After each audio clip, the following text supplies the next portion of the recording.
Olá, meu nome é Miguel Soller, eu estou cursando MBA de Gestão de Pessoas e esse é o meu trabalho de conclusão de curso. O tema que eu escolhi são os benefícios da implantação dos treinamentos à distância, ou seja, o e-learning, para as empresas de varejo. Esse estudo ele foi montado em pesquisas bibliográficas, os autores principais, eu estudei bastante, mas os autores principais, Rosenberg, Eboli e Chiavenato. Vamos lá? Então, no primeiro momento, eu vou falar um pouquinho do varejo. Como todos sabemos, um cenário altamente competitivo, né? Ele tem um cenário característico, a intensificação da concorrência global, que tem sido muito forte, as mudanças rápidas e constantes do perfil de cada um desses consumidores e automaticamente a entrada de novas tecnologias. Todos esses fatores ao varejo, que tem um cenário característicos, exigem grandes investimentos em estratégias, inovação e principalmente a capacitação adequada e estratégica de seus colaboradores para poder atender essa demanda e poder atuar num cenário tão específico, um cenário tão competitivo. Então, quando eu falo de educação corporativa do negócio, vou começar falando da educação corporativa do negócio, seguindo os tópicos conforme eu tenho da minha apresentação do trabalho. Então, a educação corporativa ela resulta do investimento das organizações em aprendizagem, visando a obtenção, retenção e compartilhamento desse conteúdo. Ou seja, o que eu tenho como base de conhecimento, ou seja, o meu conhecimento da empresa focado para o meu negócio. Por isso que ela é corporativa, não é um conhecimento acadêmico. Norteado pelos pilares das práticas e valores que façam parte da visão e da missão da empresa, eu vou citar aqui uma parte do meu trabalho que é a Giane Meister, ela complementa que a educação corporativa é um guarda-chuva estratégico para desenvolver e educar funcionários, clientes, fornecedores, comunidades, a fim de cumprir as estratégias. Ou seja, alinhar a estratégia da corporação baseado no conhecimento que eu possuo e eu conseguir atingir um resultado no final. Quando eu falo de educação corporativa no segmento do varejo, que nem eu citei lá atrás, eu peguei uma pesquisa muito interessante, que foi essa 12ª edição da pesquisa do Panorama do Treinamento do Brasil. Ela reuniu as informações do ano de 2017 e elas nortearam para poder falar do cenário do varejo, quanto que tem sido investimento em relação à educação e quais as principais dificuldades desse cenário. Então, o Brasil investiu R$ 788 por colaborador na média de 2017, sendo que os Estados Unidos tem uma média de $1.252 por colaborador. O setor do varejo foi o que menos investiu em treinamento no Brasil inteiro. Então, se eu analisar o varejo, ele investiu R$ 397, sendo que a indústria investe R$ 807. Desse valor de 397, eu tenho 40% para produção, 35% times administrativos e 25% para o time comercial, que geralmente o time comercial no varejo nós sabemos que ele está em local capilarizado e é o time mais difícil de poder atuar. Então eu tenho um investimento menor e um dos times que tem mais vulnerabilidade a ficar menos exposto a conteúdo, ele recebe um menor investimento em relação aos demais grupos. As principais principais dificuldades para a educação corporativa do varejo é, em primeiro lugar, que nem eu citei, o baixo orçamento, e além desse baixo orçamento, conforme a movimentação do cenário, eu tenho longas reduções conforme o cenário vai se montando ao longo do ano, né? Eu tenho a montagem do orçamento, eu passo por várias revisões do orçamento para poder atingir metas estratégicas da empresa, e eu tenho constantes reduções desse orçamento previsto. Além disso, eu tenho uma taxa de rotatividade totalmente diferente dos demais cenários. Enquanto os demais mão de obras ficam com 3,75% de turnover, a nossa escala pode chegar a 6,17% do turnover, ou seja, a taxa de rotatividade desses colaboradores. Por que eu tenho esse impacto? Altas jornadas de trabalho, trabalho aos finais de semana, nem todas as pessoas têm um perfil para aquela situação e acaba sendo um cenário que atrai pessoas que não constroem a carreira somente em varejo, elas atuam durante um período de tempo, por isso que acarreta nessa taxa de rotatividade também. E o principal, um cenário capilarizado. Quando eu falo da matriz, eu tenho todas as lojas, que seria o core da própria empresa, que são lojas cada uma no seu estado, em alguns momentos 30 lojas em Minas, 70 lojas em São Paulo, e eu tenho esse cenário complexo para poder atuar com as principais dificuldades. Quando eu falo de educação à distância, eu vou lembrar que eu vou transferir as informações à distância, diferente do meio que eu faço essa transferência das informações. Então, a educação à distância ela vai se basear no conceito do ensino em pessoas que estão em locais diferenciados e eu faço o envio das informações. Então ela surge com o envio de informações por correspondência, ou seja, aulas por correspondências, metodologias enviadas através de materiais, e eu tenho depois, no segundo momento, a chegada do e-learning, que seria essa mesma transferência, esse ensino à distância, porém utilizando-se principalmente da tecnologia. Então, enquanto o EAD, por qualquer ferramenta transmitida à distância, o e-learning se baseia na transmissão apenas por meios eletrônicos. As características principais do e-learning é que ele usa da tecnologia, ele necessita do Learning Management System, que seria uma plataforma para gerenciar todos esses alunos, gerenciar esses conteúdos, gerenciar as salas, para que as informações possam ser passadas e também as informações sejam retornadas, que nós temos as avaliações de reação, os níveis de avaliações que nós temos disponíveis, além da interatividade entre as próprias pessoas. E por último, alternativas para a transmissão do conhecimento em cenários diversificados.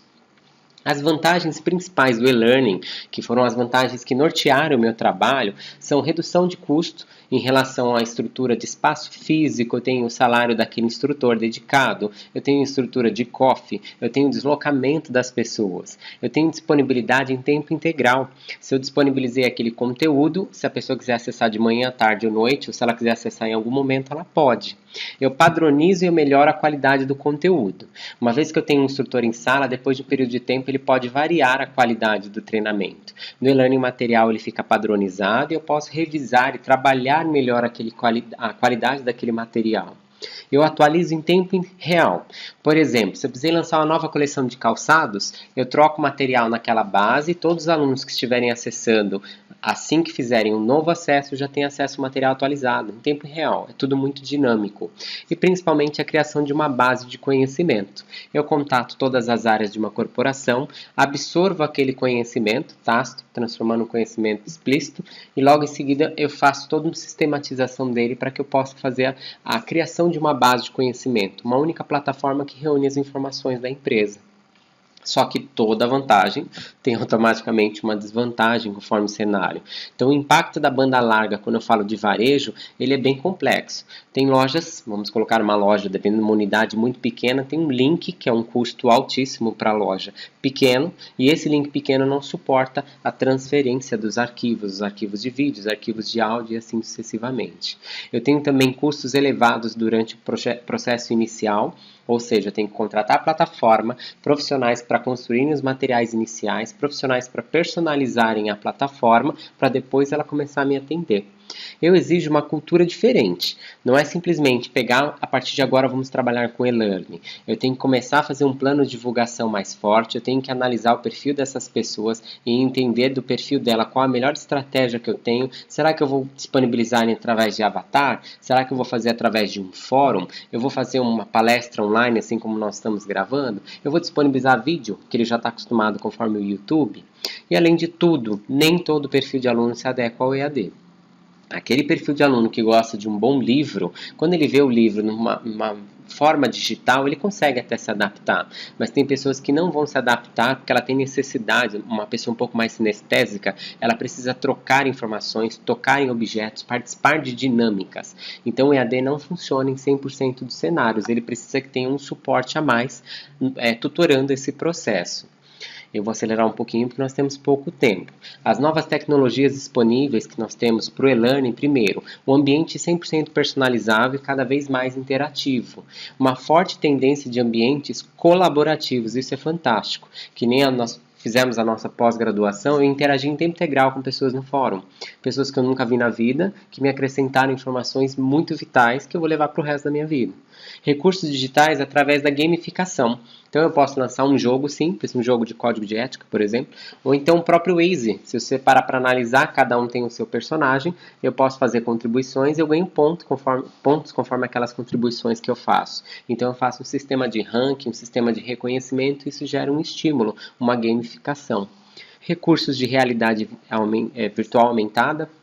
Eu tenho desde a utilização dos óculos, que nós estamos agora com esse boom, né, uma tendência natural, até movimentos de ambientes em 3D, em que eu posso compreender uma peça, por exemplo, um procedimento cirúrgico, em várias dimensões e compreender todas as facetas, ao contrário do livro, que me dá uma visão 2D, que é uma visão um pouco pobre, dependendo do cenário. Eu tenho conhecimento através de pílulas. Eu pico aquela informação, eu corto, eu fatio a informação em vários pedaços. Primeiro eu vou aprender o básico sobre tecnologia. Depois eu vou aprender um pouquinho mais de como que ela opera. No segundo momento eu vou ter algum exercício realizado para que eu apenas observe. No terceiro momento eu tenho um contato maior com ele e eu posso praticar. Eu vou fatiar esse conhecimento em várias fases e isso facilita muito o aprendizado. E por último, o Learning on Demand, em que eu vou aprender somente aquilo que eu preciso. Eu vou fazer o ponto do meu funcionário uma vez por mês. Eu vou deixar disponível aquele conhecimento para ele e ele aprende na primeira vez e ele usa como um guia de consulta para as próximas, atendendo somente quando ele necessita da informação. Os benefícios para o varejo eles são fantásticos, então eu vou buscar um pouquinho da literatura, lá que é a Venato 2005. O conhecimento passou a representar um importante diferencial competitivo para as empresas que sabem adquiri-lo, mantê-lo e utilizá-lo de forma eficiente e eficaz. O conhecimento ele gera um capital intelectual que às vezes é bem mais importante que o capital econômico. Então, o que eu tenho de vantagem? Em primeiro lugar, compartilhar desse capital intelectual. Eu posso sistematizar esse processo de compartilhar e eu personalizo ele para cada um. Por exemplo, a pessoa que está lá no caixa passando compra, ela só precisa compreender uma parte do processo. Eu vou disponibilizar na trilha de desenvolvimento dela somente aquele pedaço. Segundo lugar, capacitação rápida. Eu posso compartilhar as informações, as pessoas vão se capacitar, eu posso fazer uma capacitação completa e de uma forma muito mais dinâmica. Eu consigo atender diversos cenários críticos. Por exemplo, eu atuo como analista de treinamento e tinha uma loja em Manaus. Ela sempre foi a loja que me deu mais custo, mais logística para treinamento e eu consegui atender através do e-learning de uma forma simples. A boa gestão do conhecimento. Quem já estudou, quem ainda está pendente, quem teve dificuldade, quais foram as perguntas. Tudo isso eu consigo através de uma boa gestão, porque o e-learning me oferece isso. A velocidade na criação e atualização do material é fantástico. Eu posso sentar agora com o fornecedor de um calçado, vamos pegar uma Adidas da vida, ele senta, faz o mapeamento do que ele necessita, nós aplicamos a didática daquele conteúdo e como nós vamos fazer a transferência do material. Escolhida a didática, eu começo o processo de construção desse conteúdo e esse processo é muito mais rápido, porque eu não tenho necessidade de uma adaptação tão grande. Uma vez que a plataforma estiver implantada, a pessoa já está acostumada com a metodologia. E apesar de tudo, o valor ele é elevado na implantação, mas depois que a cultura vingar, eu vou diluir esse custo. Eu vou ter o custo de desenvolvimento de novos materiais, atualização dos materiais existentes, e logo em seguida a própria plataforma vai se mantendo. Conforme a entrada de novos colaboradores com turnover, o material já está lá. Se ele estiver 100% atualizado, o colaborador que fizer a capacitação não teve que passar por sala, eu não tive que ter uma logística de treinamento nem deslocamento. Ele está lá perene, guardado, aguardando ser utilizado. Então, espero que tenha atendido a demanda da solicitação do trabalho. Foi um prazer poder atuar com esse tipo de informação. Ele me agregou muito, porque eu não tinha noção de até onde os benefícios do varejo, os benefícios que o e-learning pode oferecer para o varejo. Em alguns dos momentos eu testei a informação no ambiente de trabalho que eu atuei, que foi no grupo Pão de Açúcar, e tudo que eu vivenciava em tempo integral no varejo alimentar, eu conseguia ver como que o e-learning faz o atendimento dessas demandas com um custo reduzido. Então, muito obrigado.